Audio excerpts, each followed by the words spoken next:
Kojo, I have seen very amazing things happen to people's business. People getting to know that monies that are on their books that is purported to have gone to a bank, they go to the bank and there's no money there. Their employees have siphoned these monies into their various projects and have quit jobs. How does that happen? So you have an employee who is trusted by the owner of the business. Yeah. A very huge factory. People come and buy, and you are supposed to send the money to the bank.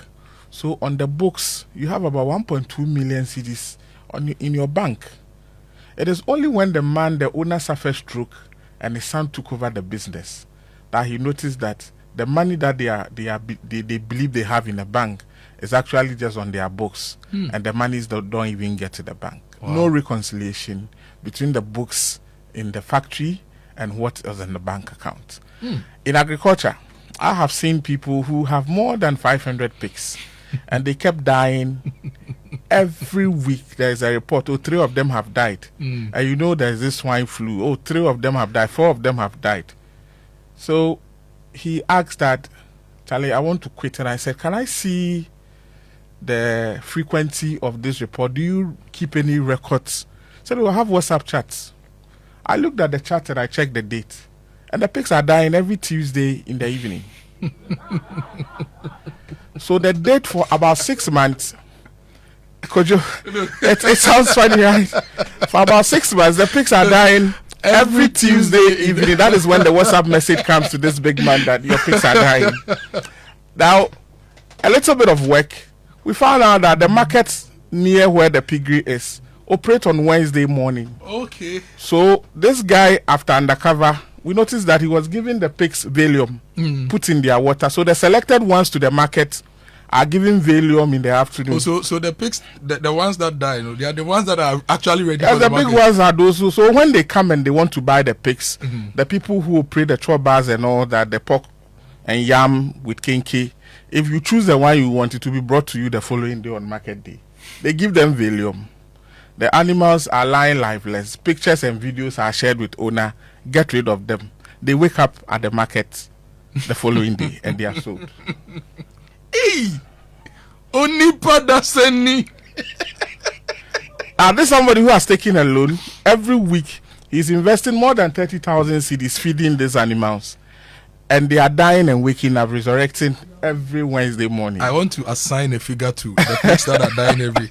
So if you even lose one every Tuesday, right? Yes. And these are mature ones. So yes, mature, 3,005. Like 100 kilos, right? 100 kilos, 35 cedis per kilo is 35. So yeah. It's like you are losing 3,500 cedis exactly every Tuesday. Yes. And that money is going into somebody's pocket. Somebody's pocket. There's a special arrangement. You pay this person every month. That's a danger. You are paying him.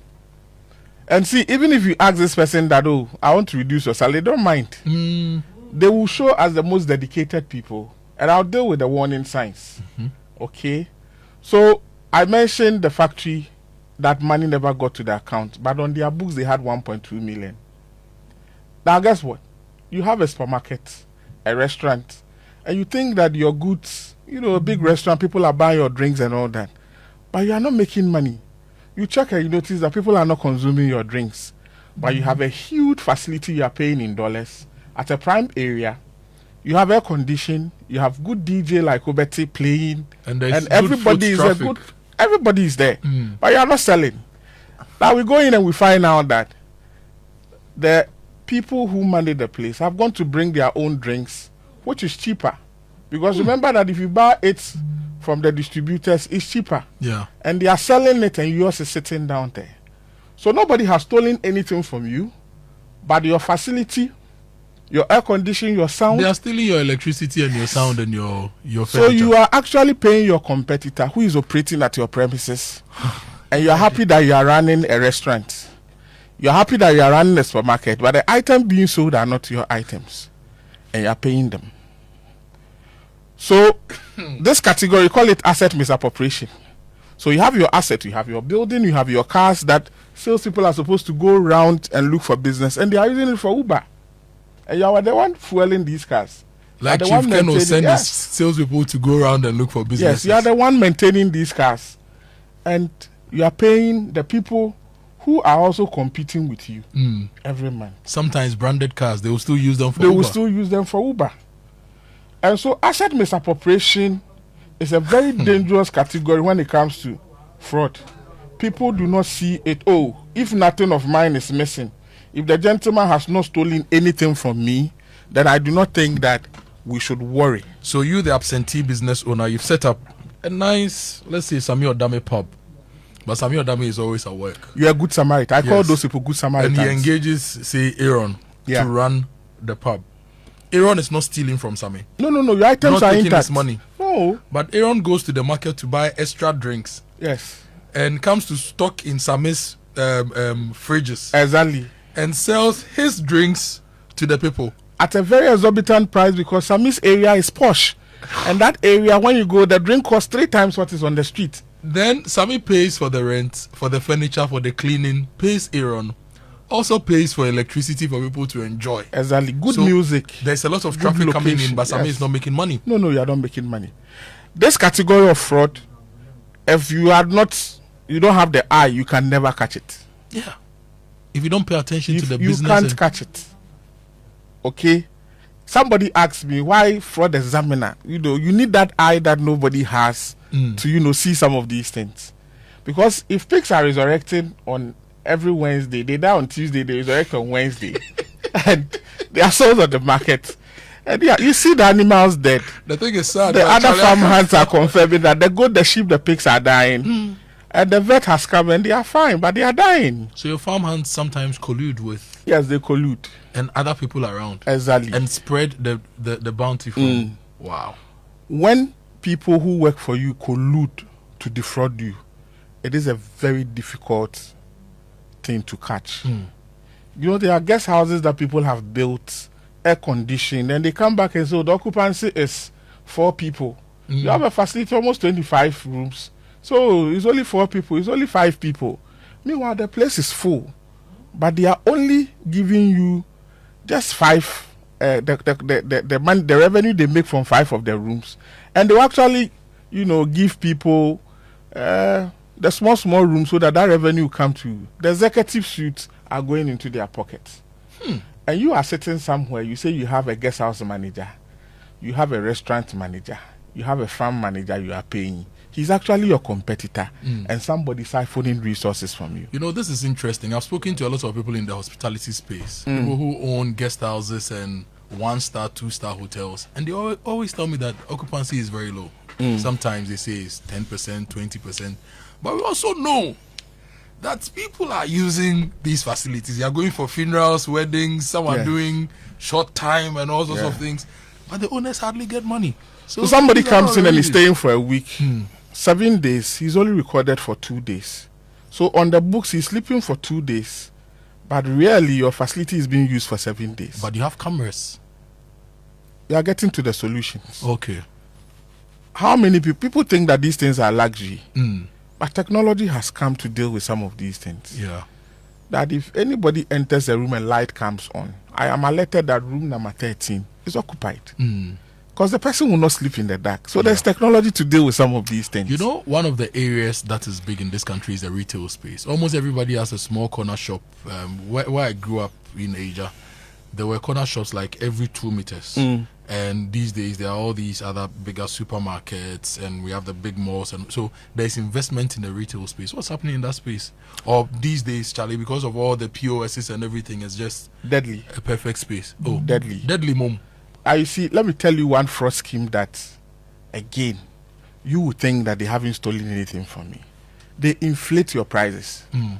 So what is supposed to be sold for about 120 cedis, they are selling it for 150.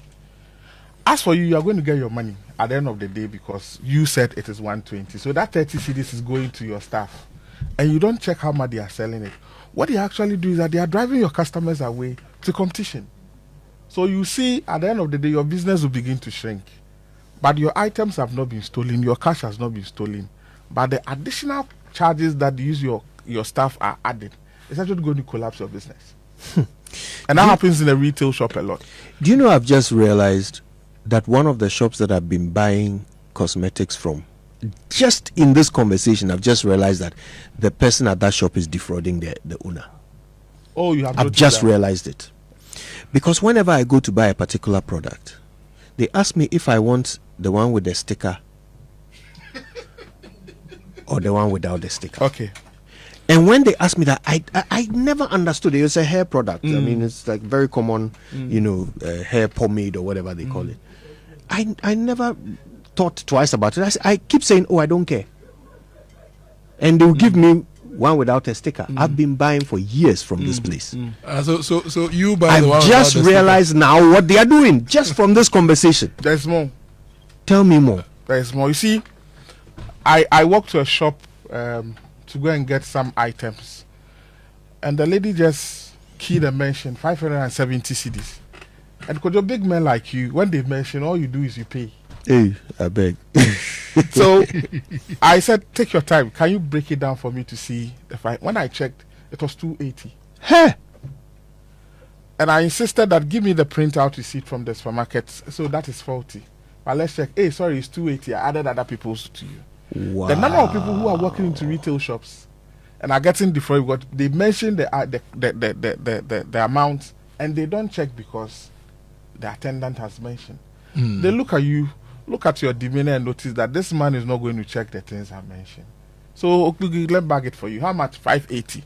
And you are going. You are paying 200 cedis more. Yeah, and sometimes too, because you've stayed in a queue for a very long time, you don't think about it. You just pay. You are in a hurry. Oh, you know things are expensive. So when they tell you, 1,200, you're like, hey, you're my boy. Now, So this you pay and kind you of leave. fraud, it is not going to hit the business owner directly because to him he hasn't lost anything.